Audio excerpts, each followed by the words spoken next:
ആ മൈക്കൊക്കെ കുറുക്കി ചപ്പാത്തി പരുവാക്കുന്നുണ്ട്. സീസൺ 4 ഉറങ്ങാനേ പറ്റിയിട്ടില്ല. സീസൺ 5 ഉറക്കം തന്നെയാണ്. ഈ സീസൺ 5 ആണെങ്കിൽ ഇവര് നേരത്തെ കെട്ടിപ്പൂട്ടി കിടന്ന് അവർ ഉറങ്ങാൻ പോകും. കണ്ടന്റ് ഒന്നും ഇല്ലല്ലോ. നിർത്തി നീ അല്ലെങ്കിൽ അപ്പുറത്ത് പോയി കാണും. അപ്പൊ നമ്മുടെ ലൈഫ് എക്സ്പീരിയൻസ് എല്ലാം ഒരുപോലെയാണ്. അപ്പോഴും കല്യാണം ഇല്ല, കല്യാണം. എല്ലാ കമന്റ്സും വായിച്ചു നോക്കാം. അതായത് ഈ വാട്സ്ആപ്പ് ഗ്രൂപ്പുകളിലൊക്കെ സന്ദേശങ്ങൾ പോകും. അവിടെ അവൾ പറഞ്ഞു കഴിഞ്ഞു, പൊക്കോളാൻ പറയും. ഇവർ ഓൾറെഡി യൂട്യൂബിലൊക്കെ ആക്റ്റീവ് ആയിട്ടുള്ള ഒരു കോമണർ അല്ല. ഒരു കോമണർ കുറച്ചും കൂടെ നല്ല ആക്റ്റീവ് ആണ്. കോമണർ ആണോ? കോമണർ എന്ന് പറഞ്ഞാൽ സാധാരണക്കാരല്ല. ജനങ്ങളെല്ലാം കാത്തിരിക്കുന്ന ഒരു ഇമ്പോർട്ടന്റ് ക്വസ്റ്റ്യൻ ആണ് ചോദിക്കാൻ പോകുന്നത്. നെഗറ്റീവ് കമന്റ്സ് ആണ് ആദ്യം വന്നത്. നീ എന്തിനും ഇങ്ങനെ സംസാരിക്കുന്നു, എന്റെ വാ കാണണ്ട, ഇങ്ങനെ പറഞ്ഞുകൊണ്ടേയിരിക്കും. ഹായ്, ഹലോ, എല്ലാവർക്കും നമസ്കാരം. നമ്മുടെ ടെലിവിഷൻ പ്രേക്ഷകർക്കെല്ലാം അറിയാം, ഇപ്പം നിലവിൽ ചർച്ച ചെയ്യപ്പെട്ടുകൊണ്ടിരിക്കുന്നത് ബിഗ് ബോസ് സീസൺ 6 ആണ്. അതിൻ്റെ ഭാഗമായിട്ട് കൂടുതൽ വിശേഷങ്ങൾ അറിയാൻ നമ്മുടെ എല്ലാവരുടെയും ബിഗ് ബോസ് എന്ന് പറയുന്ന രേവതി ചേച്ചി ഉണ്ട്. രേവതി ചേച്ചി നമസ്കാരം. നമസ്കാരം. നമസ്കാരം. അതിനുമ്പ് വേറൊരാളെ ഞാൻ പരിചയപ്പെടുത്താം. ഇതാണ് രേവതി ചേച്ചിയുടെ ഇസക്കുട്ടി. ഇസക്കുട്ടി ഹലോ പറയ്. ഹലോ, ഹായ് പറയ്. ഇസക്കുട്ടി എൻ്റെ കൂടെ ആങ്കറിങ് ചെയ്യാൻ വേണ്ടിയിട്ട് ഇന്ന് ജോയിൻ ചെയ്തിരിക്കുക അല്ലേ? അമ്മയുടെ ക്വസ്റ്റ്യൻ ചോദിക്കുന്നത് ഇസക്കുട്ടിയാണ് അല്ലേ? അതെ അതെ അതെ. അമ്മയുടെ എന്തെങ്കിലും ചോദിക്കാനുണ്ടോ? ചോദിക്കാനുണ്ട്, ഒരുപാട് കാര്യം ചോദിക്കാനുണ്ട്. ഞങ്ങൾ ചോദിക്കൂട്ടോ ഇടയ്ക്ക് അല്ലേ? ആ അല്ലേ. ചേച്ചി മാത്രമല്ല, ഷെഫീസിക്കയും കൂടെ ഉണ്ട്. ഇക്കാനും നമ്മൾ സാധാരണ പറഞ്ഞു കേട്ടിട്ടുള്ളൂ. ആളിതാ നേരിട്ട് വന്നിരിക്കുകയാണ്. എങ്ങനെയുണ്ട് ഈ പരിപാടിയൊക്കെ കാണുമ്പോ എന്താ തോന്നുന്നേ? വളരെ നല്ല പ്രോഗ്രാം. നല്ല രീതിയിൽ ചെയ്യാൻ പറ്റുന്നതിൽ സന്തോഷം. ഇങ്ങനെ വ്ളോഗ് അല്ലെങ്കിൽ റിവ്യൂ ചെയ്യാമെന്നുള്ള ഒരു ഐഡിയ എങ്ങനെയാ? ഒരു ഐഡിയ ഉണ്ടായിരുന്നില്ല. എനിക്ക് ബിഗ് ബോസ് ഇഷ്ടമാണ്. ഹിന്ദി കാണും. 2006 തൊട്ട് എനിക്കൊന്ന് 18 കൊല്ലമായിട്ട് കാണുന്നുണ്ട്. അതായത് ഹിന്ദി തുടങ്ങിയിട്ട് അത്രയായി, മനസ്സിലായി. അപ്പൊ അതിന്റെ ഇടയ്ക്ക് ഒരു 4-5 സീസൺസ് ഞാൻ പഠിക്കാൻ പോയപ്പോ മിസ് ചെയ്തു. എന്നാലും വീട്ടിൽ വരുമ്പോ അതിരുന്ന് കാണും. ഇടയ്ക്കൊക്കെ പണ്ട് സോണിയിലായിരുന്നു ആദ്യം തുടങ്ങിയത്, ഇപ്പം കളേഴ്സിലായിരുന്നു. അപ്പൊ അത് കഴിഞ്ഞ് മലയാളത്തിൽ സ്റ്റാർട്ട് ചെയ്തപ്പോൾ ഭയങ്കര സന്തോഷമായി. പക്ഷെ റിവ്യൂ ചെയ്യണമെന്നൊന്നും ഉണ്ടായിരുന്നില്ല. സീസൺ 1 ചെയ്തില്ല. അപ്പോൾ ഞാൻ റിവ്യൂ കാണും. ഹിന്ദി റിവ്യൂസ് ഒക്കെ ഇരുന്ന് കാണുമായിരുന്നു. കുറേ റിവ്യൂസ് കാണും. ഒരു റിവ്യൂ മാത്രമല്ല, കുറേ പേരുടെ റിവ്യൂ കാണും. ഇഷ്ടമുള്ള ഒരുപാട് പേരുണ്ട്, പല രീതിയിൽ പ്രസന്റ് ചെയ്യുന്നത്. എന്നിട്ട് ഷെബീസിലാണെങ്കിൽ വലിയ താല്പര്യമില്ല. അപ്പോൾ ഈ ബിഗ് ബോസ് ഒന്നും കാണാത്ത ആളാട്ടോ. അപ്പോൾ എന്നാലും സീസൺ 1 ഒക്കെ കുറച്ചൊക്കെ കണ്ടു, എൻ്റെ കൂടെയൊക്കെ ഇരുന്ന് കണ്ടു. അത് കഴിഞ്ഞ് സീസൺ 2 ജസ്റ്റ് ഒന്ന് സ്റ്റാർട്ട് ചെയ്തു. ഒന്നും മോണിറ്ററി ബെനിഫിറ്റ് അല്ലെങ്കിൽ പൈസ കിട്ടും അങ്ങനെയൊന്നും വിചാരിച്ചില്ല. സന്തോഷത്തോടെ സ്റ്റാർട്ട് ചെയ്തു. പിന്നെ കുറച്ച് ദിവസം വീഡിയോ ഒന്നും ചെയ്തില്ല. അപ്പോൾ കമന്റ് ബോക്സിൽ വന്നിട്ട് ചേച്ചി വീഡിയോ ഇട് ചേച്ചി. കാര്യം അപ്പോൾ ആരും ചെയ്യുന്നൊന്നുമില്ല. നമുക്ക് ഇൻട്രസ്റ്റിംഗ് ആയിട്ട് നമുക്ക് ചെയ്യാം, വീഡിയോ ഇടുന്നു. സത്യം പറഞ്ഞാൽ ഓഡിയൻസ് ആണ് എന്നെ ഇതാക്കിയത്. അത് കഴിഞ്ഞ് കുറച്ച് ഒരു 4-5 ദിവസം കഴിഞ്ഞപ്പോഴേ വ്യൂ കൂടുന്നുണ്ട്. അപ്പൊ ഷെബീസ് പറഞ്ഞല്ലേ, ഷെബി നമുക്ക് ഓൾറെഡി നേരത്തെ ഒരു ചാനൽ ഉണ്ടായിരുന്നു. അത് നമ്മൾ ഈ കൃഷി സംബന്ധമായിട്ടുള്ള കാര്യങ്ങളൊക്കെ ഇട്ടുകൊണ്ടിരുന്നു. അതില് കുറെ വീഡിയോസ് ഒക്കെ ഇട്ട് അതില് 2 വീഡിയോ ആണ് നല്ല റീച്ച് വന്നത്. ഒന്നൊരു റോസിന്റെ ഒക്കെ, ബാക്കി ഒന്നിനും ഒരു റീച്ച് ഇല്ല. നമ്മള് ഫുള്ള് യൂട്യൂബ് ഒന്നും വേണ്ട. അതെ, അതായത് പുള്ളിക്കാരത്തേക്ക് ഈ ബിഗ് ബോസ് നേരത്തെ പറഞ്ഞ പോലെ ഹിന്ദി കാണുന്ന ഒരു ഇതുണ്ട്. അപ്പൊ ഹിന്ദി ബിഗ് ബോസ് കണ്ട് അതിന്റെ റിവ്യൂ കണ്ട് രാത്രി ഇരുന്ന് ശരിയാണ് ഞാൻ കിടന്ന് ഉറങ്ങുമ്പോ പുള്ളിക്കാരത്തിന് ചിരി. അപ്പൊ ഈ എനിക്ക് ഭയങ്കര ഡിസ്റ്റർബൻസാ. ഞാനാണ് ഇത് പ്രോഗ്രാം കാണാറില്ല. ഞാൻ പറയും ഒന്ന് നിർത്തി നീ അല്ലെങ്കിൽ അപ്പുറത്ത് പോയി കാണും. അങ്ങനെ നമുക്ക് ഒട്ടും ഇഷ്ടമില്ലാത്ത അല്ലെങ്കിൽ അറിയാത്ത കൊണ്ടാണ് ഇഷ്ടമില്ലാത്തത്. അങ്ങനെ ചെയ്തൊരു പ്രോഗ്രാം, അങ്ങനെ അങ്ങനെ അവതരിപ്പിച്ച ഒരു പ്രോഗ്രാമിന്റെ ലീഡിങ് റിവ്യൂറായി രേവതി മാറുന്നത് ഒട്ടും പ്രതീക്ഷയില്ല. പണിയൊന്നുമില്ല. കുറച്ച് ദിവസം കഴിഞ്ഞ വിടി അത് നിന്റെ 60,000 ഒക്കെ കാണാൻ തുടങ്ങി കേട്ടോ. ഞാൻ പറഞ്ഞു കണ്ട ഞാൻ ഉള്ളിലും സന്തോഷിക്കടാ, കണ്ടില്ലേ എന്നൊക്കെ പറഞ്ഞു. അന്ന് തൊട്ട് സത്യം തറയിലിരുന്നാ ചെയ്തത് അല്ലേ ഷെബീസ്? ഒരു ക്യാമറ എടുത്തിട്ട് നീ ഞാൻ തറയിലിരുന്നിട്ട് ഇങ്ങനെ ചെയ്ത് തുടങ്ങിയ സാധനമാണ് ഇപ്പോൾ പ്രേക്ഷകരാണ് ഇവിടം വരെ എത്തിച്ചത്. എന്തായത് മാത്രല്ല ചേച്ചിയുടെ ഒരു ഇൻട്രോ ഒക്കെ ഭയങ്കര അടിപൊളി, ഒറ്റ ചാൻസത്തിൽ പറഞ്ഞങ്ങ് തീർക്കുക. എങ്ങനെ പറ്റുന്നു അങ്ങനെ പറയാനായിട്ട്? അതെന്നറിയാം, ഭയങ്കര എനർജറ്റിക് ആയിട്ട് പറയാനൊക്കെ ശ്രമിക്കുവേ. എനർജി പറഞ്ഞു കഴിഞ്ഞിട്ട് ഞാൻ ഇങ്ങനെയാ മാക്സിമം എനർജറ്റിക് ആയിട്ട്. ചിലവർക്ക് ഇഷ്ടപ്പെടില്ല കേട്ടോ. നെഗറ്റീവ് കമന്റ്സ് ആണ് ആദ്യം വന്നത് മുഴുവൻ. നീ എന്തിനും ഇങ്ങനെ സംസാരിക്കുന്നു, നിന്റെ ഇത് കണ്ടില്ലേ, നിന്റെ വാ കാണണ്ട, ഇങ്ങനെ പറഞ്ഞുകൊണ്ടേയിരിക്കും. പക്ഷെ ഞാൻ തളർത്തില്ല. കുറച്ചൊക്കെ ആദ്യം വിഷമം വന്നു കേട്ടോ, പക്ഷെ കുഴപ്പമില്ല എന്നുള്ള രീതിയിൽ ആ ഒരു എനർജി. പക്ഷെ കുറെ പേര് പറഞ്ഞു ചേച്ചി എനർജി കാണാനാണ് വരുന്നതെന്ന് പറയുമ്പോൾ വീണ്ടും എനർജി. അതെ അതെ. ബേസിക്കലി ചേച്ചി ഡോക്ടറാണ്. അതെ, ആയുർവേദ ഡോക്ടർ. ആ ഫീൽഡ് മൊത്തത്തിൽ വിട്ടോ ഇപ്പൊ? ഇല്ലടാ, ഞാൻ അതെനിക്ക് കാര്യം അത് വിടാൻ പറ്റില്ല. കാര്യം എൻ്റെ പ്രൊഫഷനാണ്, ഞാൻ 5 കൊല്ലം അത് പഠിച്ചതാണ്, പ്രാക്ടീസ് ചെയ്തതാണ്. അപ്പോൾ എനിക്ക് അത് മൊത്തത്തിൽ വിടാൻ പറ്റില്ല. കാര്യം അതൊക്കെ ലൈഫ് ലോങ് നമുക്കുള്ളൊരു ഗിഫ്റ്റാണത്. നമുക്ക് ഒരു ദൈവികമായിട്ടുള്ള സംഭവമാണ്. അപ്പോൾ അത് നമുക്ക് വിടാൻ കഴിയില്ല. ഞാൻ എന്തായാലും പ്രാക്ടീസ് ചെയ്യുന്നുണ്ട് എൻ്റെ ഇടയിൽ കൂടെ. വീട്ടിലുണ്ട്. എൻ്റെ ഷെബീസ് ഫുൾ സപ്പോർട്ടാണ്. അതെ ചേച്ചി, ഞാൻ നിങ്ങളെ ആദ്യം ശ്രദ്ധിക്കുന്നത് നിങ്ങളുടെ വെഡിങ് ആനിവേഴ്സറി വ്ളോഗാണ്. അപ്പോഴാണ് നിങ്ങൾ അവിടെ റിവീൽ ചെയ്യുന്നത് നിങ്ങൾ ലവ് മാരേജ് ആയിരുന്നു എന്നൊക്കെ. അപ്പൊ നിങ്ങളുടെ പ്രണയം ഒന്ന് പറയാമോ, എങ്ങനെയായിരുന്നു? പ്രണയം തുടങ്ങിയിട്ട് കുറെ നാളല്ലേ. പക്ഷെ നമ്മള് ഓൺലൈൻ മീഡിയ വഴി, അതായത് ഫേസ്ബുക്ക് വഴിയൊക്കെയാണ്. പക്ഷെ നമ്മൾ ഫ്രണ്ട്സ് ആവുന്നൊന്നും വിചാരിച്ചില്ല കേട്ടോ. ഫ്രണ്ട്സ് ആവുന്നു വിചാരിച്ചില്ല, കല്യാണം കഴിക്കുമെന്ന് വിചാരിച്ചില്ല, അങ്ങനെയൊന്നുമില്ല. പക്ഷെ നമ്മൾ സംസാരിച്ചു അല്ലെ ഷെബീസ? കല്യാണം കഴിക്കുന്ന ഒട്ടും പ്രതീക്ഷിച്ചില്ല. കാര്യം നമ്മൾ രണ്ട് ഇതല്ലേ. പക്ഷെ നമ്മുടെ ജീവിതാനുഭവങ്ങളൊക്കെ ഏകദേശം സെയിം ആയിരുന്നു അല്ലേ.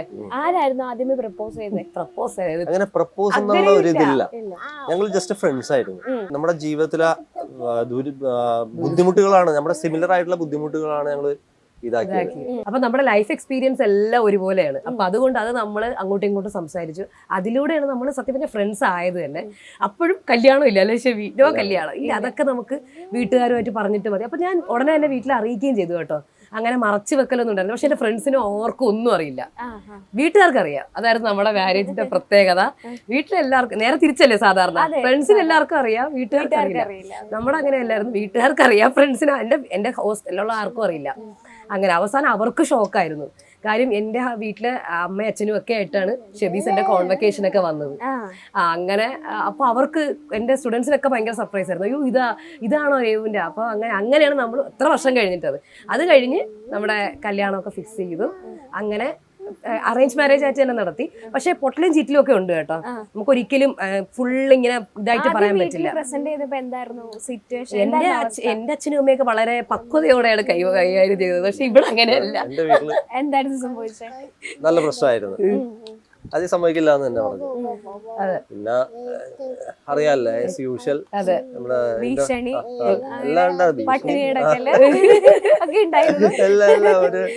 അങ്ങനെ ഒരു കൊല്ലത്തോളം അത് പോയി. ഒരു കൊല്ലം ഞങ്ങള് ശരിക്ക് 2011 കണ്ടുമുട്ടിയത്. അതിനുശേഷം കല്യാണം നടന്നത് 5 വർഷത്തിന് ശേഷമാണ്. 5 വർഷം അതൊരു പ്രണയിക്കാനുള്ള ഗ്യാപ്പുമാണ്, പിന്നെ കൺവിൻസ് ചെയ്യാനുള്ള. അങ്ങനെ നമ്മൾ കല്യാണം കഴിഞ്ഞ് പിന്നെ അങ്ങോട്ട് ജീവിത ഭാരങ്ങളായി. അതായത് ജോലി ഇതാക്കുക. അപ്പൊ ഞാൻ ഷെബീസിന്റെ ഇത് മെഡിക്കൽ പ്രൊഫഷനാണ്. അപ്പൊ ഞാനും ഇത് തന്നെ. അപ്പം അത് കഴിഞ്ഞ് എനിക്ക് തോന്നുന്നു കുറെ കഴിഞ്ഞിട്ടാണ് റിവ്യൂ സ്റ്റാർട്ട് ചെയ്തത്.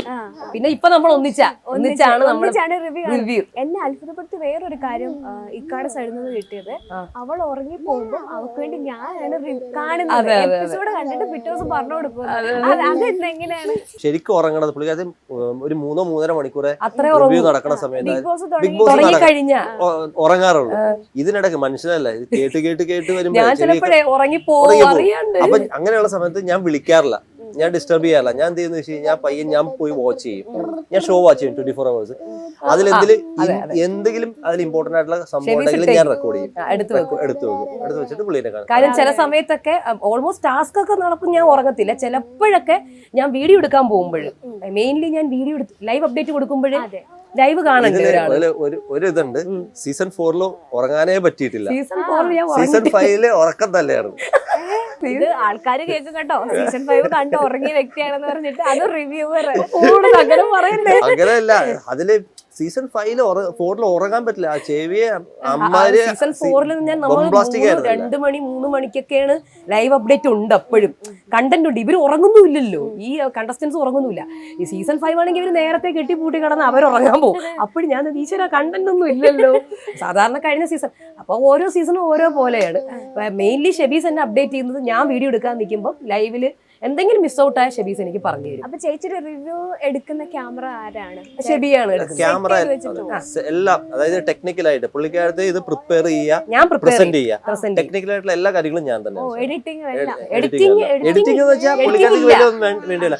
വൺസ് പുള്ളിക്കാരത്ത് സ്റ്റാർട്ട് ചെയ്ത് കഴിഞ്ഞാൽ കണ്ടിന്യൂസ് ആയിട്ട് അത് പോകും. ഫ്രണ്ട് ബാക്ക് എൻഡ് കട്ട് ചെയ്യുക, എക്സ്പോർട്ട് ചെയ്യുക, അത്രേ ഉള്ളൂ. വേറെ അതിൽ വേറെ ഗ്രേഡിങ് അങ്ങനെ ഒന്നുമില്ല. ചേച്ചിക്ക് ഏറ്റവും ഇഷ്ടപ്പെട്ട ബിഗ് ബോസ് സീസൺ ഏതായിരുന്നു? എടാ, ഞാൻ റിവ്യൂവർ വെച്ച് നോക്കുമ്പോഴത്തേക്ക് എനിക്ക് എല്ലാം ഇഷ്ടമാണ്. കാര്യം എനിക്ക് എല്ലാം ബെനിഫിറ്റ് ആണ്. എനിക്ക് എൻ്റെ ആഹാരം തരുന്ന ഒരു ഇതായിരുന്നു അത്. കാര്യം അതുകൊണ്ട് എനിക്കൊരിക്കലും അയ്യോ അങ്ങനെ എനിക്ക് ഇഷ്ടമല്ലെന്ന് പറയാൻ പറ്റില്ല. പക്ഷേ സീസൺ 2 എനിക്ക് വണ്ണ ഇഷ്ടം കേട്ടോ. കാരണം ഞാൻ അത് പ്ലസന്റ് സീസൺ ആയിരുന്നു. തീർച്ചയായിട്ടും ഒരു ടോക്സിസിറ്റി ഒന്നുമില്ല. പക്ഷെ ഞാനത് റിവ്യൂ ചെയ്തിട്ടില്ല. റിവ്യൂ ചെയ്തതാണെങ്കിൽ എനിക്ക് എല്ലാ സീസണും ഇഷ്ടമാണ്. ഞാനത് ന്യൂട്രലായിട്ട് പറയുന്നതല്ല, എനിക്ക് എല്ലാ സീസണും ഇഷ്ടമാണ്. എനിക്കിങ്ങനെ മാറ്റി പറയാൻ പറ്റില്ല. കാരണം ഞാൻ കഷ്ടപ്പെട്ട് ഞാൻ റിവ്യൂ ചെയ്തതാണ്. അതുകൊണ്ട് എനിക്ക് അത് ഇഷ്ടമല്ല, ഇത് ഇഷ്ടമല്ല. പക്ഷെ കണ്ടന്റ് വൈസ് നമുക്ക് നോക്കുമ്പോൾ 4 നല്ല കണ്ടന്റ് ഉള്ള സീസൺ ആയിരുന്നു. ഭയങ്കര കണ്ടന്റ് ആയിരുന്നു. 2 അത് കഴിഞ്ഞ് 2-നാണ് ഞാൻ കൊടുക്കുക. 3-ക്ക് കണ്ടന്റ് ഉണ്ട്, നല്ല മത്സരാർത്ഥികളുണ്ട്. പക്ഷെ ടാസ്കുകളൊക്കെ ഈ ഡാൻസ് കളിക്കുക അതൊക്കെ ആയതുകൊണ്ടാണ് അവരങ്ങ് നല്ല കണ്ടസ്റ്റന്റ് സീസൺ 3 ആയിരുന്നു. എല്ലാം അടിപൊളി കണ്ടസ്റ്റന്റ്. പക്ഷെ ടാസ്കുകൾ ഇതായി പോയി. ഡാൻസ് കളിക്കല്, പാട്ട് പാടല് അതൊന്നും ഇല്ലാതിരുന്നെങ്കിൽ നല്ല സൂപ്പർ ആയനെ. 2 ഭയങ്കര കണ്ടന്റ് ആയിരുന്നു, ഭയങ്കര റീച്ച് ആയിരുന്നു. 2-ന് TV ഒക്കെ എറിഞ്ഞ് പൊട്ടിച്ചോർമ്മയില്ലേ, അങ്ങനെയുള്ള സീസൺ. 2-ഉം 4-ഉം ഭയങ്കര റീച്ചുള്ള സീസൺ. അത് എനിക്ക് ഉറങ്ങാൻ പറ്റാത്ത സീസൺ ആയിരുന്നു. 3-ല് ആവറേജ് ആണ്. 5 എന്ന് പറഞ്ഞാൽ കുറച്ചൊന്ന് കണ്ടന്റ് കുറവായിരുന്നു. ഉണ്ട് നമ്മുടെ അനിയൻ ഇതിൻ്റെത്, നമ്മുടെ അഖിൽമാരാർ, പിന്നെ ഫാമിലി വരുന്നത്, പിന്നെ ചലഞ്ചേഴ്സ് കയറുന്നത്, അങ്ങനെയൊക്കെയുള്ള സെലക്ടഡ് ആയിട്ടുള്ള സംഭവങ്ങളൊക്കെ ഉണ്ടായിരുന്നു. സോഷ്യൽ മീഡിയയിൽ ഇപ്പൊ ഒരു ചർച്ച പോകുന്നുണ്ട്. അതില് അഖിൽമാരാർ പറയുന്നു എന്റെ സീസൺ ആണ് ഏറ്റവും ബെസ്റ്റ് എന്ന്. അതിനെ ഒപ്പോസ് ചെയ്തിട്ട് വരുന്നുണ്ട് ഡേഞ്ചർ ഫിറോസ്. അപ്പം ചേച്ചിയുടെ ഒരു അഭിപ്രായം പറയൂ. 24 മണിക്കൂറും കണ്ടോണ്ടിരിക്കുന്ന വ്യക്തിയാണല്ലോ താങ്കൾ. ആദ്യം തന്നെ എല്ലാവർക്കും അവരവരുടെ സീസൺ ഇഷ്ടമാണ്. പക്ഷെ നമുക്ക് ഓഡിയൻസിന്റെ ഇത് വെച്ച് നോക്കുമ്പോൾ നമ്മളിപ്പം അഖില് പറഞ്ഞായിരുന്നു ലാഭം കിട്ടിയത് നമുക്ക് 5-ലാണെന്ന്. നമ്മൾ ഓഡിയൻസ് ലാഭമൊന്നും അല്ലല്ലോ നോക്കണം. നമുക്ക് കാണുമ്പോൾ എന്റർടൈൻമെന്റ് വാല്യൂ അല്ലേ നമ്മൾ നോക്കുന്നത്. അപ്പോൾ ഓഡിയൻസിന്റെ ഇത് വെച്ച് നോക്കുമ്പോഴത്തേക്കും 5-ല് എന്റർടൈൻമെന്റ് ഇത് കുറവായിരുന്നു. ഉണ്ട്, ഇല്ലെന്നല്ല, എല്ലാ സീസണും ആൾക്കാർ കാണും കേട്ടോ ബിഗ് ബോസ്.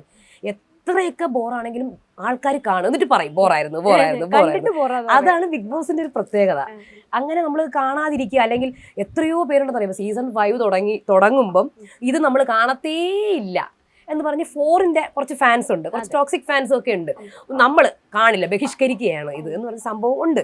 എന്നിട്ട് അവരൊക്കെ ഇരുന്ന് ഈ കമന്റ് ചെയ്യുന്നുണ്ടായിരുന്നു 2-ാമത്തെ ആഴ്ചയും 3-ാമത്തെ ആഴ്ച നമ്മൾ കാണത്തില്ലേ എന്ന് പറഞ്ഞ് സൈഡിൽ ഇത് അങ്ങനത്തെ ഒരു ഷോയാണ്.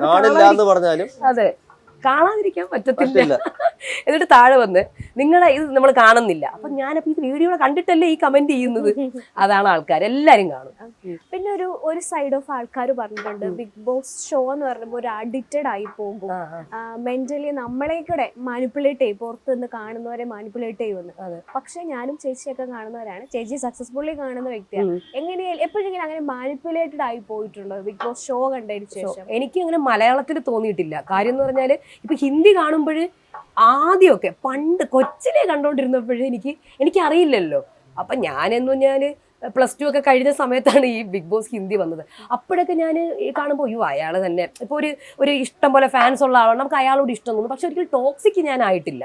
അയാളാണെല്ലാം, അയാൾ ചെയ്യുന്നതെല്ലാം ശരി. ഒരാൾ ഫാൻസ് ആയി കഴിഞ്ഞാൽ അയാൾ ചെയ്യുന്ന എല്ലാം ശരി. അയാൾ എന്തെങ്കിലും തെറ്റ് ചെയ്താലും അയ്യോ അത് പറ്റത്തില്ല, മറ്റേ ആളുടെ തെറ്റാണ്, അങ്ങനെയൊന്നും ഞാനായിട്ടില്ല. മലയാളത്തിൽ ഞാൻ പറയട്ടെ, അങ്ങനെ ആവേണ്ട ആവശ്യമില്ല. ഹെൽത്തി ആയിട്ട് ഒന്നും ഇതിലേക്ക് അങ്ങ് എടുക്കരുത്. ഇമോഷണൽ നമ്മളാവും, കുറച്ചൊക്കെ നമ്മളാവും, നമുക്ക് ഇത് തോന്നും. പക്ഷെ ഇതൊരു കളിയായിട്ട് മാത്രം കാണുക, എൻജോയ് ചെയ്യുക, അങ്ങ് വിടുക. അല്ലാതെ നമ്മളതിരുന്നിട്ട് അയ്യോ വിഷമിച്ച് അയ്യോ അയാളെ ഇതാക്കി ഇതൊക്കെ അവരെല്ലാവരും അവസാനം അവർ കളിക്കാൻ വന്നതാണ്, അവർ കളിച്ചിട്ട് അങ്ങ് പോവും.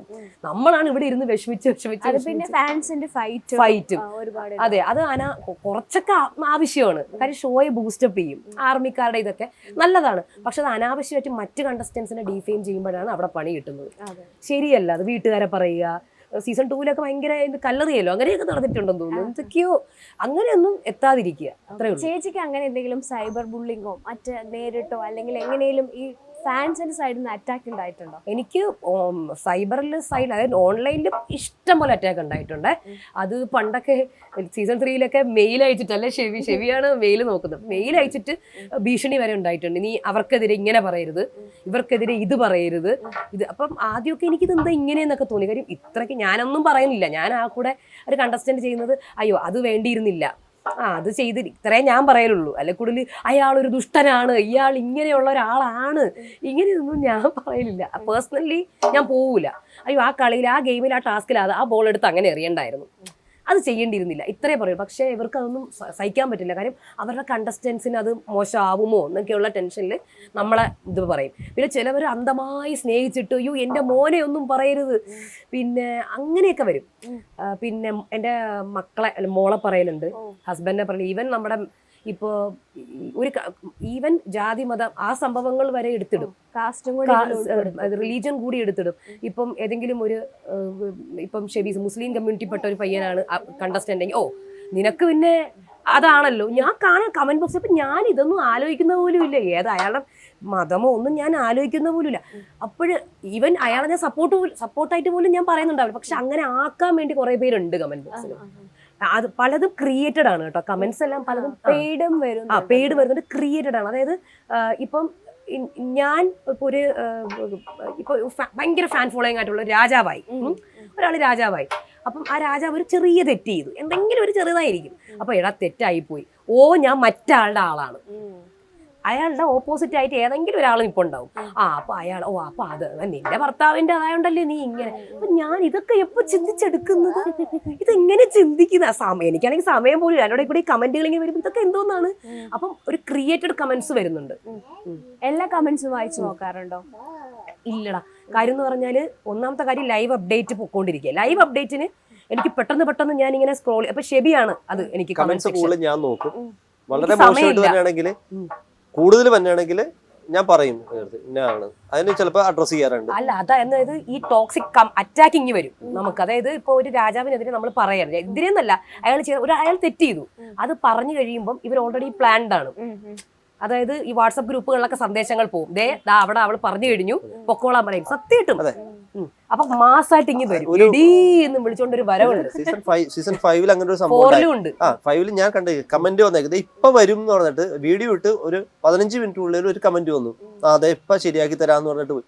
നോക്കുമ്പോ ഒരു 10 മിനിറ്റിനുള്ളിൽ ചറപറന്ന് മെസ്സേജ്, അതായത് യൂട്യൂബ് നിറഞ്ഞു മോശമായിട്ട് കമന്റ്സ്. അതെ, അത് കമന്റ്സ് കൊണ്ട് ഗ്രൂപ്പ് ഉണ്ട്, ഇവര് ഗ്രൂപ്പിലേക്ക് വിടും, ഇങ്ങനെ അവിടെ പോയി അറ്റാക്ക് ചെയ്തു, അവിടെ പോയി ആർമി ഗ്രൂപ്പ് ഉണ്ട്, അവിടെ വാടാ നമുക്ക് അവിടെ പോയിട്ട് പൊങ്കാലിട്ടിട്ട് വരാം എന്നുള്ള രീതിയിലാണ്. അത് ഞാൻ അറിഞ്ഞ കാര്യമാണ്. അപ്പൊ ഞാൻ ആലോചിക്കുന്നത് ഇതൊക്കെ പേര് പറയുന്നതിൽ ബുദ്ധിമുട്ടുണ്ടോ ചേച്ചിക്ക്? എടാ അത് എല്ലാ കണ്ടസ്റ്റൻസിനും അങ്ങനെ വരലുണ്ട്, ഫാൻസ് ഉള്ള എല്ലാവർക്കും.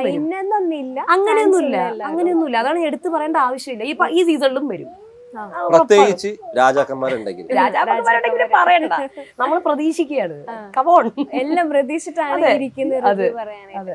ജനങ്ങളെല്ലാം കാത്തിരിക്കുന്ന ഒരു ഇമ്പോർട്ടന്റ് ക്വസ്റ്റ്യൻ ആണ് ചോദിക്കാൻ പോകുന്നത്. ചേച്ചിക്ക് എവിടുന്നാണ് ഇത്ര നേരത്തെ ഈ ഡീറ്റെയിലൊക്കെ കിട്ടുന്നത്? അത് ജന്മത്തിൽ കിട്ടാൻ പോകുന്നില്ല, ഉത്തരമായിട്ട് കിട്ടുന്നത്. അതെങ്ങനെ കിട്ടുന്നത്? ആ ഉത്തരം ഇനി കിട്ടാനേ പോകുന്നില്ല. ഉത്തരം പറയില്ല എന്നുള്ളതാണ് എല്ലാരും ചോദിക്കും. പക്ഷെ അത് ചിലതൊക്കെ എന്ന് പറഞ്ഞാൽ എനിക്ക് അങ്ങനെ അത് പറയാൻ പറ്റത്തില്ല, സീക്രട്സ്. ആ സീക്രട്ട് വിളിക്കാനാണ് നമ്മളിവിടെ ഇരിക്കുന്നത്. ഒരു ക്ലൂ തരാൻ പറ്റുമോ, എങ്ങനെയാണ് ഈ സാധനത്തിന് ഇങ്ങനെ സോർട്ട് ചെയ്ത് ആളുകളിലേക്ക് എത്തിക്കുന്നത് എന്നുള്ളത്? എടാ കുറച്ചൊക്കെ നമ്മള് കുറെ കാര്യങ്ങളൊക്കെ നമ്മൾ ചിന്തിക്കും, കുറച്ചൊക്കെ നമുക്ക് ഇൻഫർമേഷൻസ് കിട്ടും, പക്ഷെ കുറച്ചൊക്കെ നമ്മൾ ലോജിക്കലി ചിന്തിക്കണം. അങ്ങനെയാണ് ഞാൻ ചെയ്യുന്നത്. ദൈവം സഹായിച്ച് എനിക്ക് കൺഫേം ആയിട്ട് കിട്ടുന്ന മാത്രമേ ഞാൻ കൊടുക്കുള്ളൂ. ഞാൻ ഒരിക്കലും ഇങ്ങനെ അത് കിട്ടി അതായിരിക്കും എന്ന് പറഞ്ഞ് ഞാൻ ചെയ്യലില്ല. ഞാൻ തുറന്നു പറയും, എടാ എനിക്ക് കിട്ടിയില്ല, കിട്ടിയെങ്കിൽ നിങ്ങളോട് പറയാം, അത്രേ ഉള്ളൂ. അങ്ങനെ മാത്രമേ ഞാൻ പറയലുള്ളൂ. ഇപ്പൊ പല കാര്യങ്ങളും ഇല്ലെങ്കിൽ ഇല്ലെന്ന് തന്നെ ഞാൻ പറയട്ടാ, അല്ലാതെ എനിക്കെല്ലാം കിട്ടിയിട്ടുണ്ട് ഞാൻ ഇപ്പൊ തന്നെ എല്ലാം പറയാം, അങ്ങനെ എനിക്ക് കിട്ടിയില്ലെങ്കിൽ കിട്ടില്ല. ഇപ്പോഴും തന്നെ ഞാൻ കൺഫർമേഷൻ എനിക്ക് കിട്ടിയിട്ടുണ്ടെങ്കിൽ ഞാൻ പറയാം, അത്രേ ഉള്ളൂ. അത് ഞാൻ അവസാനേ പറയുള്ളൂ. അവരെ ഒന്നും വിഷമിപ്പിക്കേണ്ട, കാര്യം അവർക്കൊരു ബുദ്ധിമുട്ടുണ്ടാവും, അത് കാരണം ഉണ്ടാവരുത്. ഇടയ്ക്ക് ഇങ്ങനെ സംസാരം വന്നിട്ടുണ്ടായിരുന്നു, രേവതി ബിഗ് ബോസിന്റെ ആളാണ്, രേവതിയാണ് ബിഗ് ബോസ്, അതുകൊണ്ടാണ് കൃത്യമായിട്ട് കാര്യങ്ങൾ രേവതി പറയുന്നത് എന്ന് പറഞ്ഞിട്ടുണ്ടായിരുന്നു. അപ്പൊ അത് ചേച്ചി കേട്ടായിരുന്നോ? കേട്ടായിരുന്നു. എനിക്കിങ്ങനെ വരും, നീ അല്ലെങ്കിലും ബിഗ് ബോസിന്റെ ആളല്ലേ. ഞാൻ പറയും എനിക്ക് സന്തോഷം, എന്നെ അങ്ങനെയെങ്കിലും വിളിച്ചല്ലോ ബിഗ് ബോസിന്റെ ആളാ. അതുകൊണ്ട് ഞാൻ കളിയാക്കും, ബിഗ് ബോസ് നടത്തുന്ന ആള് ഞാൻ തന്നെ, അങ്ങനെയൊന്നുമില്ല. എന്നാൽ ബിഗ് ബോസ് എന്നെ വിളിച്ചിരുന്നു സീസൺ 5-ലാണ് വിളിച്ചത്. അപ്പോ ഞാൻ പറഞ്ഞു, അപ്പോഴേ ഞാൻ പ്രിപ്പയർഡ് ആയിരുന്നു, ഞാൻ ഇപ്പോഴൊന്നുമില്ല ബിഗ് ബോസിലേക്ക്. കാര്യം ഇപ്പൊ ഞാൻ എന്റെ റിവ്യൂല് നിൽക്കുകയാണ്. ബിഗ് ബോസിലേക്ക് മത്സരിക്കാൻ വിളിച്ചിട്ടുണ്ടായിരുന്നു. അപ്പൊ ഞാൻ ഓഡീഷനൊന്നും പോയില്ല, അത് ഞാൻ വേണ്ട, കാര്യം എന്റെ മനസ്സ് ഓൾറെഡി ഞാൻ അങ്ങനെ ഇതാക്കി വെച്ചേക്കുക. നമ്മൾ ഇങ്ങനെ മനസ്സ് ഇതാക്കി കഴിഞ്ഞാൽ നമുക്ക് അവിടെ പോകണോ ഇവിടെ പോകണോ എന്നുള്ളതാണ്. ഞാൻ ഓൾറെഡി സെറ്റാക്കി വെച്ചേക്ക്. ഞാൻ ഇപ്പോഴൊന്നും ഇല്ല, കാര്യം കുറേ കാര്യങ്ങളുണ്ട്, എൻ്റെ വീട്ടിലെ കാര്യങ്ങൾ, കുഞ്ഞിൻ്റെ, പിന്നെ എൻ്റെ ഞാനിപ്പോൾ റിവ്യൂവിൽ നിൽക്കുക. ആ റിവ്യൂ തന്നെ നല്ല രീതിയിൽ പോട്ടെ എന്നുള്ള രീതിയിൽ തന്നെ നിൽക്കുന്നത്. ബിഗ് ബോസുമായിട്ട് ഞാൻ ഇപ്പോഴും എല്ലാ വർഷവും കണക്റ്റഡ് ആണല്ലോ, ഇപ്പൊ അങ്ങനെയാണല്ലോ. അതായത് ഞാൻ അതിന്റെ തുടങ്ങി കഴിയുമ്പോ തന്നെ അതില് ഉള്ളതുപോലെ തന്നെ എനിക്ക് ഫീൽ ഭാഗമാണ് ഭാഗമാണ്. അവിടെ ഇല്ലെന്നുള്ളു, ഇവിടെ ഊണ് ഉറക്കൊന്നുമില്ല. അതുപോലെ തന്നെ ചേച്ചിനെ മത്സരിക്കാൻ വിളിച്ചിട്ടുണ്ടായിരുന്നു എന്ന് പറഞ്ഞു. ഞാൻ ചോദിക്കുന്നത്, ഇത്രയും ഭംഗിയായിട്ട് ഇപ്പം ചേച്ചിയുടെ മുന്നിൽ ഞങ്ങൾ ഇരിക്കണം എന്നുണ്ടെങ്കിൽ, ഞങ്ങളുടെ മുന്നിൽ ചേച്ചി ഇരിക്കണം എന്നുണ്ടെങ്കിൽ എന്തെങ്കിലും ഒരു സാധനം എവിടേക്കോ ചേച്ചി പറയുന്നത് ഹിറ്റ് ചെയ്തിട്ടുണ്ട്. അപ്പം ഏഷ്യാനെറ്റിന്റെ സൈഡിൽ നിന്ന് എപ്പോഴെങ്കിലും ചേച്ചീനെ കോൾ ചെയ്യോ, അല്ലെങ്കിൽ അങ്ങനെ ആരെങ്കിലും വിളിക്കോ അഭിനന്ദിക്കോ എന്തെങ്കിലും പറഞ്ഞിട്ടുണ്ടോ ഏഷ്യാനെറ്റിന്റെ സൈഡിൽ നിന്ന്? പ്രസ് മീറ്റിന് പോയപ്പോഴ് അവര് നല്ല രീതിയിൽ തന്നെയാണ് എന്നെ ഇതാക്കിയതും കൊണ്ടുപോയതും എല്ലാം. എനിക്ക് ഭയങ്കര സന്തോഷമായി. കാര്യം എന്നെ വിളിച്ചല്ലോ അവര് പ്രസ് മീറ്റ്, അതിന്റെ ഒരു ഇതാണ് എന്റെ പ്രസ് മീറ്റിന് വിളിച്ചതായിട്ട് എനിക്ക് ഫീൽ ചെയ്യുന്നത് കേട്ടാ. അല്ലെങ്കിൽ ഞാൻ തന്നെ പ്രതീക്ഷിച്ചില്ല എന്നെ ഇങ്ങനെ പ്രസ് മീറ്റിന് വിളിക്കുന്നത്. ഞാനിങ്ങനെ ഹിന്ദിയിലൊക്കെ കണ്ടിട്ടുണ്ടെന്നേ ഉള്ളൂ പ്രസ് മീറ്റ് സംഭവങ്ങളൊക്കെ. അപ്പൊ ഒരിക്കലും അതും അപ്രതീക്ഷിതമായിരുന്നു കേട്ടോ. അപ്പൊ അത് എനിക്ക് ഭയങ്കര സന്തോഷമായ ഒരു കാര്യമാണ്. എനിക്ക് സെറ്റ് പോകാൻ പറ്റി, അകത്ത് കയറാൻ പറ്റി, ഇവൻ ടീമിന്റെ കൂടെ ഇരിക്കാൻ പറ്റി എന്നൊക്കെയുള്ള ഭയങ്കര സന്തോഷമായിട്ടുള്ള കാര്യം. അറിയാൻ വേണ്ടിട്ട് ചോദിക്കാം, ഒരു ക്യൂരിയോസിറ്റി. നമ്മൾ ഈ കണ്ടതൊക്കെ തന്നെയാണ് ഉള്ളിൽ പോകുമ്പോഴും. എടാ വീട് അത് തന്നെയാ, പക്ഷെ അതിന്റെ അപ്പുറത്ത് വേറൊരു ലോകമുണ്ട്. അതാണ് ബിഗ് ബോസ് എന്ന് പറയുന്ന സംഭവം. അവരവിടെ നമ്മളെ 24 മണിക്കൂർ നോക്കിക്കൊണ്ടിരിക്കുക കണ്ടസ്റ്റൻസിനെ. പിന്നെ അവരാണ് ഈ ഗെയിം കൊണ്ടുപോകുന്നത്. ബിഗ് ബോസ് ആണ്, അതായത് ബിഗ് ബോസ് പറഞ്ഞാൽ ഒരു കുറെ ആൾക്കാരുടെ തലച്ചോറാണ് ഈ ഗെയിം കൊണ്ടുപോകുന്നതാണ് എനിക്ക് മനസ്സിലായത്. അവർ ഒരുപാട് കഷ്ടപ്പെടുന്നുണ്ട് ഈ ഗെയിം മുന്നോട്ട് കൊണ്ടുപോകാൻ വേണ്ടിയിട്ട്. പിന്നെ ബാക്കിയെല്ലാം നമ്മൾ ശകലേ കാണുന്നുള്ളൂ. എന്റെ പിറകിൽ ഒരുപാട് എഫേർട്ട് ഉണ്ട്, ലാലേട്ടൻ പറയുന്ന പോലെ. അപ്പൊ ചേച്ചിയുടെ പ്രതീക്ഷകൾ എന്തൊക്കെയാണ്? എനിക്ക് ഞാൻ ഇപ്പം പ്രഡിക്ഷൻ ലിസ്റ്റിലൊക്കെ കുറെ ആൾക്കാരുണ്ട്. എല്ലാവരും നമ്മൾ പ്രെഡിക്റ്റ് ഒന്നും ചെയ്യുന്നില്ല. ഇവരെ കാണുമ്പോൾ ഇവര് പൊളിക്കും, ഇത് പൊളിക്കും ഒന്നും പറഞ്ഞിട്ട് കാര്യമില്ല. അതൊക്കെ നമുക്ക് അകത്ത് പോയിട്ടേ പറയാൻ പറ്റൂ. കാര്യം പലരും അറിയാത്ത ആൾക്കാരാണ് അവിടെ പോയിട്ട് ആളായിട്ടുള്ളത്. അല്ലെങ്കിൽ രാജാവോ എന്തോ ഫാൻസോ ഒക്കെ ഉണ്ടാക്കിയിട്ടുള്ളത് അറിയാത്ത ആൾക്കാരാണ് കൂടുതലും, അല്ലെ? ശ്രദ്ധിച്ചിട്ടില്ലേ? ഇപ്പം രജിത് സാറ്, ഇപ്പം സാബു മോനൊക്കെ നെഗറ്റീവായിട്ട് കയറിയ ആൾക്കാരാണ്. രജിത് സാറ് അയ്യോ ഇങ്ങേര് 2 ആഴ്ച നീക്കും കൂടി പോയാ, ഇങ്ങനെയൊക്കെ അയ്യോ ഇങ്ങനെ എന്തോന്ന് ചെയ്യാൻ, നമുക്ക് വേറെ ആൾക്കാരില്ലേ? അതേപോലെ തന്നെയാണ് പലതും. അപ്പോൾ അതുകൊണ്ട് വിചാരിക്കാത്ത, ഇപ്പം റോബിന്റെ പേര് പോലും നമ്മൾ കേട്ടിട്ടുണ്ടായിരുന്നില്ല. അങ്ങനെ ഒരുപാട് പേരുണ്ട്. ഇപ്പൊ അഖിൽമാരാര് ഭയങ്കര നെഗറ്റീവ് ആയിരുന്നു കയറുന്നതിന് മുന്നേ. അയ്യോ ഇവനെ നമ്മൾ 2 ആഴ്ചക്കുള്ളിൽ ഔട്ടാക്കും എന്നൊക്കെയാണ് ആർമിക്കാരൊക്കെ പറഞ്ഞുകൊണ്ടിരുന്നത്. പക്ഷെ അങ്ങനെ അല്ലല്ലോ. അപ്പൊ അതുകൊണ്ട് ഒന്നും പറയാൻ പറ്റില്ലടാ, ഒന്നും പറയാൻ പറ്റില്ല. ഈ തവണത്തെ മത്സരാർത്ഥികളുടെ ലിസ്റ്റ് ഓൾറെഡി പ്രഡിക്ഷൻ ലിസ്റ്റുകൾ പുറത്തു വന്നിട്ടുണ്ട്. അപ്പം നമുക്കിപ്പം പ്രേക്ഷകർക്കൊക്കെ അറിയാം ആരൊക്കെ ഉണ്ടാവും, അതായത് പ്രഡിക്ഷൻ അറിയാൻ പറ്റും. അതെ അതെ അറിയുന്നുണ്ട്. അപ്പം ഈ മത്സരാർത്ഥികളിൽ വെച്ച് നോക്കുമ്പോൾ ഈ തവണത്തെ സീസൺ എല്ലാത്തിനെയും മാറ്റിമറിയാനുള്ള സാധ്യതയുണ്ടോ? ഓരോ സീസണും സ്പെഷ്യൽ ആണേ. പക്ഷെ എന്റെ മനസ്സ് പറയുന്ന സീസൺ 5നെ കാട്ടിയും കുറെ സംഭവങ്ങൾ ഇതിനകത്ത് നടക്കും എന്നുള്ളത് എനിക്ക് തോന്നുന്നു. പ്രത്യേകിച്ച് കോൺട്രോവേഴ്സി ഉണ്ടാവാൻ ചാൻസ് ഉണ്ട്. ഞാൻ പ്രതീക്ഷിക്കുന്ന ആൾക്കാരൊക്കെ വന്നാല് പിന്നെ ലവ് ആംഗിൾ ഉണ്ടാവാനുള്ള ചാൻസുകൾ കാണുന്നുണ്ട് ഇതിനകത്ത്. അങ്ങനെ 2 സംഭവങ്ങളും എനിക്ക് കാണുന്നുണ്ട്. പിന്നെ ഒരു ഫൈറ്റുകളും ഉണ്ടാവും എന്ന് എനിക്ക് സീസൺ 5നെ കാട്ടിയും ബെറ്റർ ആവാനുള്ള ചാൻസ് കാണുന്നുണ്ട്. നടന്നാ മതിയായിരുന്നു. അതെ, നമ്മൾ പ്രതീക്ഷിക്കുന്നു. അത് മാത്രമല്ല, ഈ തവണത്തെ ബിഗ് ബോസിന്റെ പ്രത്യേകത 2 മത്സരാർത്ഥികളെ ഓൾറെഡി റിവീൽ ചെയ്ത് കഴിഞ്ഞു. കോമണർ ആയിട്ടുള്ള 2 മത്സരാർത്ഥികളെ പുറത്തു വിട്ടു കഴിഞ്ഞു. ആ ഒരു രീതി നമ്മുടെ സസ്പെൻസ് എല്ലാം പൊളിക്കില്ല, കാണാനുള്ള ഒരു ആകാംക്ഷ കുറയ്ക്കില്ലേ? അതാണ് മാറ്റിപ്പിടിച്ചാലോ ലാലേട്ടന്റെ. എനിക്ക് തോന്നുന്നു കുറേ കാര്യങ്ങൾ ഇങ്ങനെ ഉണ്ടെന്നാണ് എനിക്ക് തോന്നുന്നത്. ഇവര് എന്തായാലും എന്തൊക്കെയോ പ്ലാൻ ചെയ്ത് വെച്ചിട്ടുണ്ട്, അല്ലാണ്ട് വെറുതെ ഇത് ചെയ്യത്തില്ല. എനിക്കൊരു അഭിപ്രായം ഇതുള്ളതെന്ന് പറഞ്ഞാൽ ഒരു മെയിൽ കണ്ടസ്റ്റന്റെയും കൂടെ എടുക്കാമായിരുന്നു. അത് ഒരുപാട് പേര് പറയുന്നുണ്ട്. ഇനിയിപ്പോ വൈൽഡ് കാർഡായിട്ടൊന്നും വരുമോന്ന് അറിയില്ല കേട്ടാ, അല്ലേ? ഒരു മെയിൽ കോമണർ വരുമോന്നൊന്നും എനിക്ക് അറിയില്ല. പക്ഷെ ഒരുപാട് പേർക്ക് വിഷമമുണ്ട് ഒരു മെയിൽ കണ്ടസ്റ്റന്റെയും കൂടെ എടുക്കാൻ, മെയിൽ ഫീമെയിൽ. എന്നാലും വരുന്ന കുട്ടികൾ എന്തായാലും നല്ലതായിട്ട് പ്രസന്റ് ചെയ്തിട്ടുണ്ട്. ഇനി കാണാം അവരുടെ ഗെയിം എങ്ങനെയായിരിക്കും. അത് മാത്രമല്ല, അവരെ റിവീൽ ചെയ്ത സമയത്ത് അതിന്റെ അടിയിൽ വന്ന കമന്റ്സ് ഒരുപാട് കമന്റ് ചെയ്താണ്. ഇവർ ഓൾറെഡി യൂട്യൂബിലൊക്കെ ആക്റ്റീവ് ആയിട്ടുള്ള ഫേമസ് ആയിട്ടുള്ള ആൾക്കാരാണ്. ഇവര് കോമണർ അല്ല, ഇത് ഒരു ബിഗ് ബോസിന്റെ ഒരു കളിയാണ് എന്ന് പറയുന്നുണ്ട്. ആ അഭിപ്രായത്തോട് ചേച്ചി യോജിക്കുന്നുണ്ടോ? എടാ അത് ഞാൻ സത്യം പറഞ്ഞാലേ, ഞാൻ ഈ പ്രൊമോ വന്നപ്പോഴ് ഞാൻ പോയി വീഡിയോ ഇട്ടു. ഞാൻ വിചാരിക്കുന്നത് സത്യം പറഞ്ഞാൽ അവര് അങ്ങനെ ഇങ്ങനൊരു കംപ്ലൈന്റ് ഞാൻ കണ്ടതെന്ന് പറഞ്ഞാൽ വീഡിയോ ഇട്ട് കുറെ നേരം കഴിഞ്ഞിട്ട് എൻ്റെ അടുത്ത് ചേച്ചി ഇത് നോക്ക് ചേച്ചി എന്ന് പറഞ്ഞിട്ട് ഇങ്ങനെ ഒരു സംഭവം വന്നു. അതിനകത്ത് ഒരു കോമണർ കുറച്ചും കൂടെ നല്ല ആക്റ്റീവാണ്. ചേച്ചി ഇത് കോമണർ ആണോ? കോമണർ എന്ന് പറഞ്ഞാൽ സാധാരണക്കാരല്ലേ? അപ്പൊ ഞാൻ പറഞ്ഞോടാ, ഇപ്പൊ ഞാൻ യൂട്യൂബർ അല്ലെങ്കിലും ഞാൻ അല്ലായിരുന്നെങ്കിൽ കൂടി ഞാൻ പോയിരുന്നെങ്കിൽ ഞാനും ലുക്ക് വൈസ് ആണോ ഉദ്ദേശിക്കുന്നത്? അല്ല ചേച്ചി എനിക്ക് മനസ്സിലായില്ല കേട്ടോ. പിന്നെയാണ് എനിക്ക് മനസ്സിലായത് ഇൻസ്റ്റാഗ്രാമിൽ കുട്ടിക്ക് ഫോളോവേഴ്സ് ഉണ്ടെന്നൊക്കെ പറയുന്നു. ഞാൻ പറഞ്ഞു അയ്യോ അങ്ങനെയാണോ അങ്ങനെ, അപ്പൊ അങ്ങനെ കുറെ അഭിപ്രായ വ്യത്യാസങ്ങൾ ഉണ്ട്. ഇപ്പൊ കുറച്ച് ഇതായിട്ട് ആൾക്കാർ പറയുന്നുണ്ട്. അപ്പൊ അങ്ങനെയാണെങ്കിൽ എനിക്ക് മനസ്സിലാവുന്നില്ല അത് എന്താണ് അത് എങ്ങനെ എടുത്തെന്നുള്ളത് കാര്യം. ബിഗ് ബോസ് ഓൾറെഡി കളി തുടങ്ങിയിട്ടുണ്ട്. അത് കഴിഞ്ഞാൽ അതെന്താ ഞാനിപ്പോ അപ്പൊ അതെന്ത് സംഭവം. ഇനിയിപ്പം ആ കുട്ടി അത്രയും ഇതായത് കൊണ്ടാവാം, ചിലപ്പോ മികച്ച പെർഫോമൻസ് കാഴ്ചവെച്ചിട്ടുണ്ടാവാം, അല്ലെങ്കിൽ നല്ല കണ്ടന്റ് എക്സ്പെക്ട് ചെയ്യുന്നുണ്ടാവാം ആ കുട്ടിയിൽ നിന്ന്. അതും ഒരു കാരണമാവാം. പക്ഷെ ഇത് രണ്ട് അഭിപ്രായമാണ്. അതെ, രണ്ട് അഭിപ്രായം. കോമണർ അല്ല എന്നും പറയുന്നുണ്ട്, കോമണർ ആണെന്നും പറയുന്നത്. അപ്പൊ അതിന്റെ സത്യാവസ്ഥ ടെലികാസ്റ്റ് തുടങ്ങുമ്പോൾ മാത്രമേ മനസ്സിലാവുള്ളൂ. എനിക്കും അറിയണമെന്നുണ്ട് അത് എന്താ സംഭവം എന്നുള്ളത്.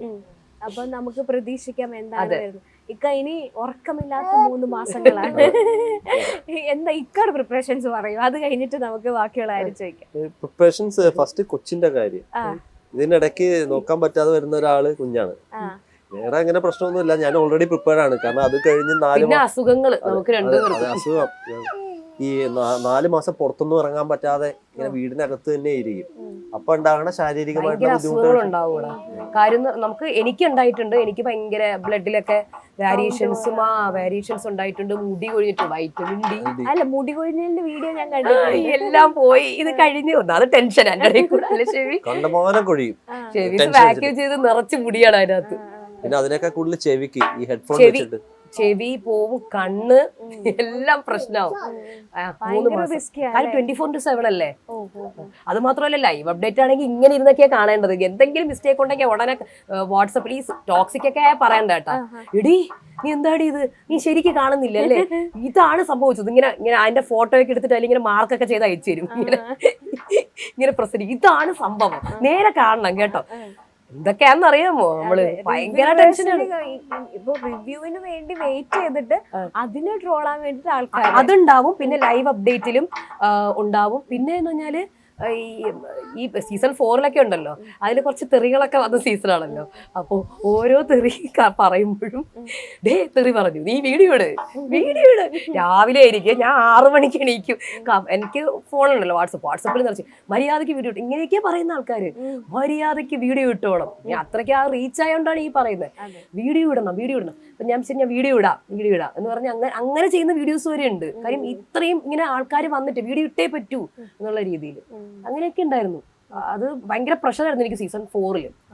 അപ്പം സീസൺ 6 ലാലേട്ടൻ പറഞ്ഞിരിക്കുന്ന ഒന്ന് മാറ്റി പിടിച്ചാലോ എന്ന് തന്നെയാണ്. അതെ. അപ്പം രേവതി ചേച്ചിയുടെ ഒരു ചാകരയാണ് ഇനി അങ്ങോട്ട് വരാൻ പോണത് അല്ലേ? എനിക്ക് അറിയത്തില്ല, ബിഗ് ബോസ് സമയം നിങ്ങളുടെ ചാകരയാണെന്നാണ് ഞാൻ കരുതുന്നത്. അത് അങ്ങനെ തന്നെ ആവട്ടെ. മോളോടത്തൊന്നും പറഞ്ഞില്ല, ഒരു ഹായ് പറയൂ. ഹായ്. എത്രയിലാ പഠിക്കുന്നേ? ഏത് ക്ലാസ്സിലാണ് പഠിക്കുന്നത്? നഴ്സറി. ക്ലാസ്സിൽ പോയോ? ഇല്ല. അമ്മ പറഞ്ഞു പോയില്ല എന്ന്. അമ്മേ എങ്ങനെയാ അതെന്റെ തമ്മയിലാണ് ഈ പറയുന്നത്. ഇങ്ങനെയൊക്കെ എടുക്കും അല്ലേ അമ്മ? എങ്ങനെയൊക്കെ കാണിക്കും, എങ്ങനെ അമ്മ ചെയ്യാ? ഇങ്ങനെയൊക്കെ അങ്ങോട്ട് അങ്ങനെ ഇങ്ങനെയൊക്കെ പറയോ? ആണോ? അമ്മേനെ നമുക്ക് ബിഗ് ബോസിൽ പറഞ്ഞുവിടാം. ഓക്കെ ആണോ? അന്ന് അമ്മ പൊക്കോട്ടെ അല്ലേ? അപ്പൊ ഈസക്കുട്ടി റിവ്യൂ പറയോ? ഈസക്കുട്ടി റിവ്യൂ പറയല്ലേ? വെൽക്കം ടു മൈ ചാനൽ ഇങ്ങനെയൊക്കെ പറയും. Hello guys. ഹലോ ഗൈസ്, എല്ലാവർക്കും നമസ്കാരം ഇങ്ങനെയൊക്കെ പറയും. എന്റെ നമസ്കാരം, ബിഗ് ബോസിലേക്ക് സ്വാഗതം. ഇങ്ങനെ ഈസക്കുട്ടിയുടെ ബെസ്റ്റ് ഫ്രണ്ട് ആരാ? അമ്മയാണോ ബാപ്പയാണോ? അമ്മയും പറഞ്ഞിട്ടാ. അത് ഷെബീസാണ് ഹാൻഡിൽ ചെയ്യുന്നത് ഈ സമയത്ത്. കാരണം ഇവള് വീഡിയോ അപ്ലോഡ് ചെയ്യാൻ തുടങ്ങുമ്പോ ഇവള് തുടങ്ങും, എനിക്ക് വിശക്കുന്നു എന്ന്. അതുവരെ ഒരു കുഴപ്പമുണ്ടാവില്ല. അപ്പം ഇവള് ആ സമയമാകുമ്പോ ഇന്റർവ്യൂ, പിന്നെ മേക്കപ്പ് ഒക്കെ ചെയ്തു തരും എനിക്ക്. ഫോട്ടോയ്ക്ക്. വേറൊരു കാര്യം വിട്ടുപോയി, ചേച്ചിയുടെ ഈ ജിമിക്കി കമ്മൽ, ചേച്ചിയുടെ എല്ലാ കമ്മൽസ് ഒക്കെ ഭയങ്കര ട്രെൻഡിങ് ആവും. നിങ്ങളുടെ ബിഗ് ബോസ് പോലെ തന്നെ അത് ട്രെൻഡിങ്. ഇതൊക്കെ എവിടുന്ന് ഒപ്പിക്കുന്നത്? ഇതൊക്കെ ഞാൻ ഓൺലൈനാണ്. പിന്നെ ഞാൻ ബിഗ് ബോസിന് മാത്രമേ ഇത് ഇടുള്ളൂ. സ്പെഷ്യൽ പുറത്ത് പോകുമ്പോ ഒന്നും ഇതിന്റെ ചെറുതാണ്, എനിക്കിതൊന്നും ഇടാൻ പറ്റില്ല, ഇത്രയും വലുത്. ഇപ്പൊ ഇന്റർവ്യൂവിന് ഇട്ടതാണ്, അല്ലാണ്ട് ഇടത്തില്ല. കുറച്ചും കൂടെ ചെറുതായിടുന്നത്. അപ്പൊ എനിക്ക് ആ സമയത്ത് ഇടാൻ ഭയങ്കര ഇഷ്ടമാണ്. അപ്പൊ എല്ലാരും പറയും ഇനി ജിമിക്കിയും കുർത്തേഴ്സ് ഒക്കെ കാണാമല്ലോ എന്നൊക്കെ പറഞ്ഞ് പറഞ്ഞ് വരുന്നവരുണ്ട്. പിന്നെ ചിലവർ ആക്കുകയൊക്കെ ചെയ്യും, ഓ അവിടെ പിന്നെ കുർത്തയും ജിമിക്കിയും മാത്രമല്ലേ ഉള്ളൂ, ഇങ്ങനെയൊക്കെ പറയുന്നവരും ഉണ്ട് കേട്ടോ. രണ്ടും പറയും. ഇത്രയും ഫാൻസ് ഉള്ള ഇത്രയും വ്യൂവേഴ്സ് ഉള്ള ചേച്ചിയുടെ വരുമാനം കുറവാണ് അത്രയ്ക്ക്. എടാ ബിഗ് ബോസ് സമയത്ത് എനിക്ക് സത്യം പറഞ്ഞാൽ ഭയങ്കര സന്തോഷമാണ്. ആ സമയത്ത് എനിക്ക് കിട്ടുന്ന ബെനിഫിറ്റ് ഉണ്ട്, മോണിറ്ററി ബെനിഫിറ്റ് ഉണ്ട്. അത് കഴിയുമ്പോഴത്തേക്കും നമുക്ക്, പക്ഷെ എനിക്കത് വ്ളോഗിലും നല്ല രീതിയിൽ വരുത്തണമെന്നുണ്ട്. പക്ഷെ ആൾക്കാർ നമ്മുടെ ആ ഒരു ഇത് ബിഗ് ബോസ് സമയമാകുമ്പോൾ കുറയും. നമ്മുടെ ചാനലിന്റെ ഒരു പ്രത്യേകത ബിഗ് ബോസ് ചാനലാണല്ലോ. അപ്പൊ അത് കഴിയുമ്പോൾ അങ്ങ് കുറയും. പിന്നെ നമുക്ക് സാധാരണ ലൈഫിൽ കൊണ്ടുപോകാൻ പറ്റുന്ന ഒരു വരുമാനം നമുക്ക് കിട്ടത്തുള്ളൂ. ബിഗ് ബോസ് സമയത്ത് കിട്ടുന്ന ആ ഒരു ഇത് ഉണ്ടാവില്ല. അതെനിക്കൊരു വിഷമമാണ്. അങ്ങനെ ഈ ബിഗ് ബോസ് കാണുന്ന പ്രേക്ഷകരോട് ചേച്ചി തന്നെ പറയും എന്റെ ബാക്കി ബ്ലോഗും കൂടെ ഒന്ന് കാണും. അതെ, അത് കാണും കേട്ടോ. കുറെ പേര് സപ്പോർട്ട് ചെയ്യും. പിന്നെ ഇൻസ്റ്റാഗ്രാമിലും ഉണ്ട് അല്ലാത്ത ആൾക്കാർ. ഇപ്പൊ ഇത് ബിഗ് ബോസ് കാണാതെ വ്ളോഗ് കാണുന്ന ആൾക്കാരുണ്ട്. അങ്ങനെയൊക്കെ ചെയ്തവരുണ്ട് കുറച്ച് പേര്. പിന്നെ ബാക്കിയുള്ളവർ സപ്പോർട്ട് ചെയ്യുന്നവർ ഒരുപാട് പേരുണ്ട്. ഇത്രയും നേരം ഞങ്ങളോടൊപ്പം ചെലവഴിച്ച ചേച്ചിക്കും ഇക്കയ്ക്കും ഇസക്കുട്ടിക്കും ഇസക്കുട്ടി ഒരുപാട് ആ മൈക്കൊക്കെ കുറുക്കി ചപ്പാത്തി പരുവാക്കുന്നുണ്ട്. ഇസക്കുട്ടി ഞങ്ങക്ക് ഒരു ഇതുപോലത്തെ ഒരു കുട്ടി ആങ്കർ വേണം. വരുന്നോ? വരും. അപ്പൊ തന്നെ പോയേക്കാം. Welcome to Saina. Saina welcome to Saina. പറഞ്ഞേ. അപ്പൊ സൈനയിൽ ഒരാള് കൂടെ ആയിട്ടുണ്ട്. അപ്പം നമുക്ക് ഇസക്കുട്ടി വലുതായി വരുമ്പോ ഇതുപോലെ ഒരു റിവ്യൂവറോ ആങ്കറോ ഒക്കെ ആയി തീരട്ടെ. അപ്പൊ ചേച്ചി all the best. Thank you Sini. Thank you. Oh